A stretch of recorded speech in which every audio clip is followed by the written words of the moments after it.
Hey people, Anthony, 4x4 Diesel. We have a September 09 150 Prado here with a possible double cracked piston, but definitely a cracked piston.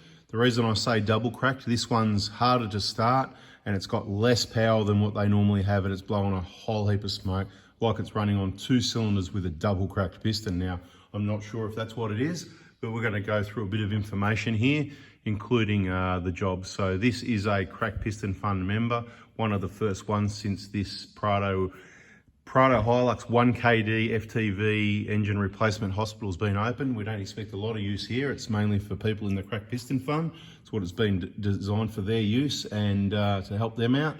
And of course, if the right people make contact with us that want the job done right the first time and they're prepared to pay the right prices to get it done right the first time, then that's what we can do here. But obviously I'm not trying to sell too much work because we're already busy and we already got plenty going on. Now, there's a lot of variables with an engine replacement job. You know, obviously we recommend only the brand new genuine long motor, comes with injectors and everything. It's good value for money. We say avoid all rebuilds because of the decades of experience we've just seen. Oil leaks, blowing smoke, problems, whatever the case may be. Cracked pistons under 100,000 with other brands and so-called solutions other people are offering. Now, some of the variables you might notice when you're getting an engine replacement job, for example, we've got to remove both the batteries and of course, small things perhaps, but this can waste a fair bit of time working around a whole heap of wiring aftermarket accessories. We need to get this airbox out, we need to get this battery out.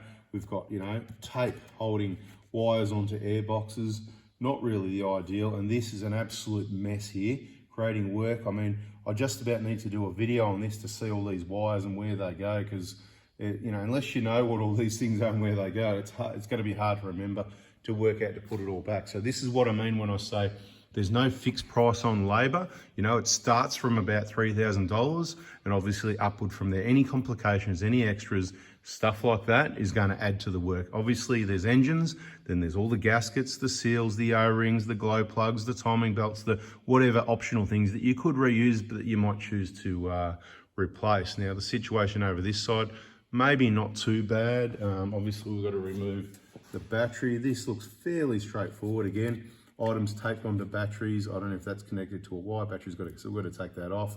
We can't guarantee we're going to be able to tape that on properly because that is not what we would do. Sorry to the owner of the vehicle, but yeah, just letting you know where it's at, because you know it's not going to be taped exactly right as per Toyota factory specifications.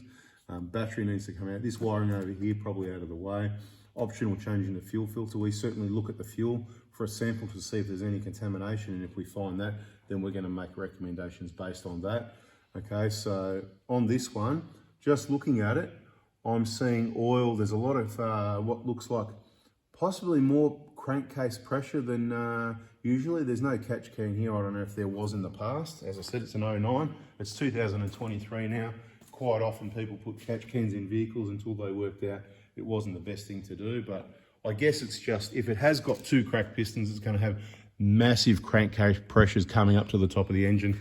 We'll get in there a bit closely and have a look at that. Let's have a look at the kilometres the vehicle's done and talk about the history a little bit. I think is also very important.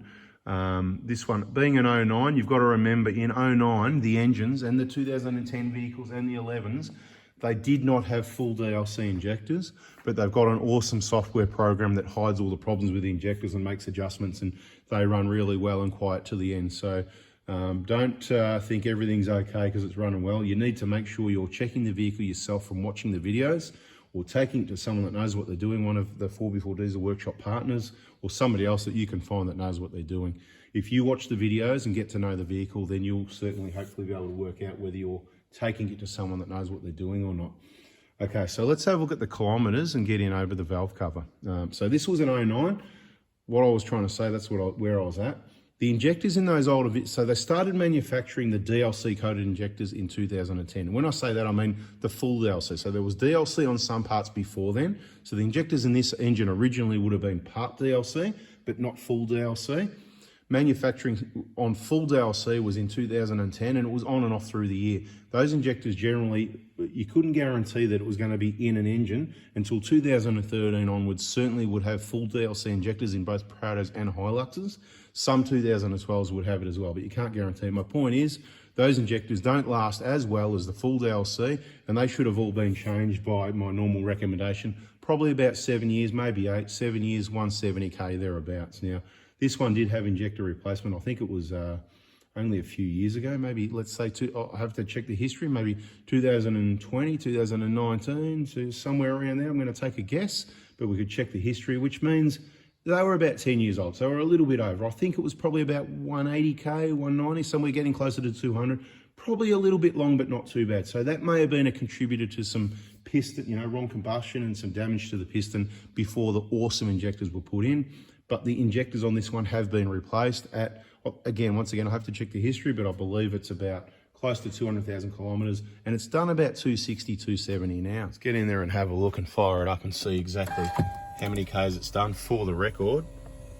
268,701. Now it's time to start the engine. It hasn't been running about a week. We need to move the vehicle to the hoist in preparation to remove the engine.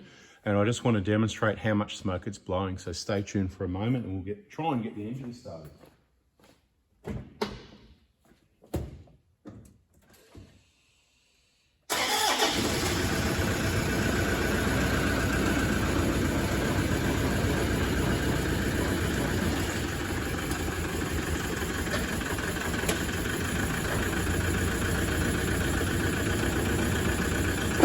It is absolutely chuffing.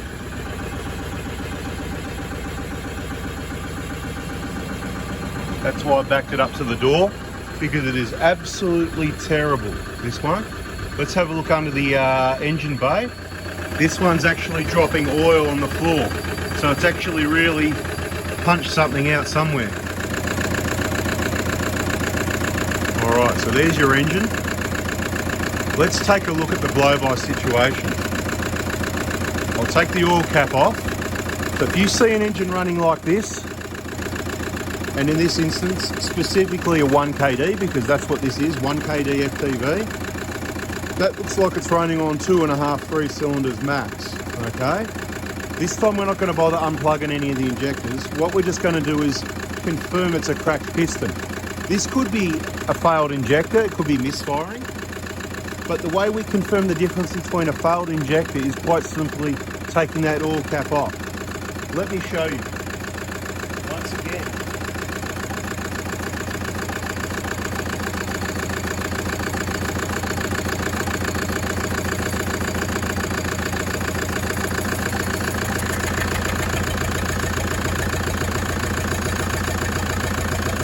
Okay, that's the standard single crack piston.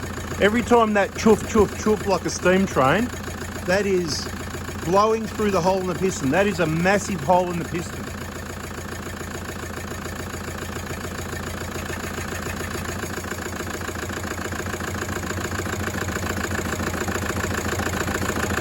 Okay, I'm going to bring the vehicle into the hoist area. I don't think the video even does that justice, does it? It is just pumping out so much oil. One thing for sure, this engine is cactus. Oh, yeah, what a stink bomb. That thing's that bad, I had to put it in low range and it still wouldn't accelerate. This is very bad, terrible. Anyway, here we go. We've got a brand new long motor. This will be in this vehicle within about the next 7 days is the plan. That's the bada bing, bada boom plan, brand new long motor. Value for money, do it once, do it right. Anyway, here it is, it's on the hoist, it's ready for action. So in a couple of days, we'll get this engine out, swap all the components over and get the new one in and get it back on the road again. For more information, if you would like to know more, remember subscribe, turn the bell on, because there'll be more videos on this one and plenty more Prados, Hiluxes and other makes and models of vehicles coming soon. Bada bing. What else can I tell you? This guy's going to get a free engine because he made a contribution to a fund, a community of people. Of course, he's going to have to pay the labour because of how much he contributed. If he contributed more, then there would have been a satisfactory amount to be able to cover the whole engine and the labour, and that's where we want to work towards. But we can only do that if the money is there to do so. Now, people wanted to have a look, I'm sure. See the oil around the injector there? That's massive. Look, this is behaving quite different to the normal situation. So it's certainly going to be interesting. Yeah, it's just butter being crazy. At the end of the day, it's really pumping out the oil, which is interesting. So there could be something different going on to what normally happens, and there is always a possibility. And look, he does keep it pretty clean, very clean, and all the maintenance is right. Like I said, we've talked about the wiring. The wiring's probably, it's not the neatest. Everybody needs to have a think about how many accessories, what you really need, and where you put everything, because this is just a spider web of cables. It's going to require some slabs of Heineken there to keep everybody calm. Right, but it's not that one, it's not that one, it's not that one. There's a possibility, you know, let's just put it out there. Imagine if, and this is why you got to subscribe, turn the bell, and keep watching the videos, because things could change here. Imagine if that number one injector clamp broke and that injector popped up a little bit, all right? And, you know, the valve cover's on an angle, so you can't tell. But this is what I'm going to be checking out, because there's a lot of oil going on. Why is it at that one and not at this one? So there's a possibility. So on this one, I'm actually going to want to get the valve cover off before we get too excited. It's not much harder to get the valve cover off. Just in case something silly's going on, like the injector clamp has... I'm just thinking this through while I'm trying to speak, right? So let's just imagine what would happen if, because I actually have not had one. I've heard of it. It does happen every now and then. Probably people over tightening or just bad luck. It's probably 2 in a million or whatever. But if you had an injector clamp that broke and then that injector popped up a little bit, you're going to have a similar situation, aren't you? And you're going to have massive blow by at that cylinder. Instead of going down, it's going to come upwards. So I'm actually rethinking this whole thing right now. Is everybody with me here? You hearing what I'm saying? I'll see a couple other issues that we're going to pick up in the next video. See the clamp on the lines there? It's right up there near the bend where it bends, so that could rub on the lines and cause a problem. They're meant to be in the middle. See, like that one there is between the bends at each end. This one's right up the end near the bend on number 2 fuel pipe. Those that watch the videos know what I mean. So I'm just looking at this going, we want to get these injectors out. Well, not necessarily get the injectors out, but get the valve cover off, get the fuels, which does create more work. So we've got to do some work and checking, because it's obviously easier to do once the engine's out. But we don't want to pull the engine out if all we've got to do is reclamp these injectors, right? Something to think about. Bada bing, bada boom. A lot of extra oil, blow by. It's got less power than normal. It's really hard. I had to put it in low range, like I said, to move the vehicle, and it was really still hard work. Does that mean there's an issue with the turbo as well? Let's go and have a look. Could be an issue with the turbo. The turbo, you know, it could be a cracked piston, could be the turbo's completely flogged, or it could be, so we've got an issue here where, you know, obviously the clip's been broken in a zip tie solution. So, you know, vacuum line's on, vacuum line's good, vacuum line looks all right around there. So it's not, it's because it's massively down on power. I mean, because you can imagine, we've driven a number of vehicles with cracked pistons before to know what it's like, but this one is a lot down on power compared to the others, which is getting me thinking. I'm looking at this. You with me? Yeah, so injector clamp breaks, injector pops up, engine's got no compression. It's going to give the same result, and because a cracked piston generally isn't going to do that, and it's going to be okay at the other 3. So bada bing, look at that, eh? So something to think about. Could end up being something different. Subscribe, turn the bell on if you want to find out what it actually was. Anyway, guys, I think I've yacked enough. I've shown you a few things, what's going on. We've assumed, see, assumptions can be the mother of all. Anyway, that's good if we save an engine and it's not an engine, even better, but let's just see what happens.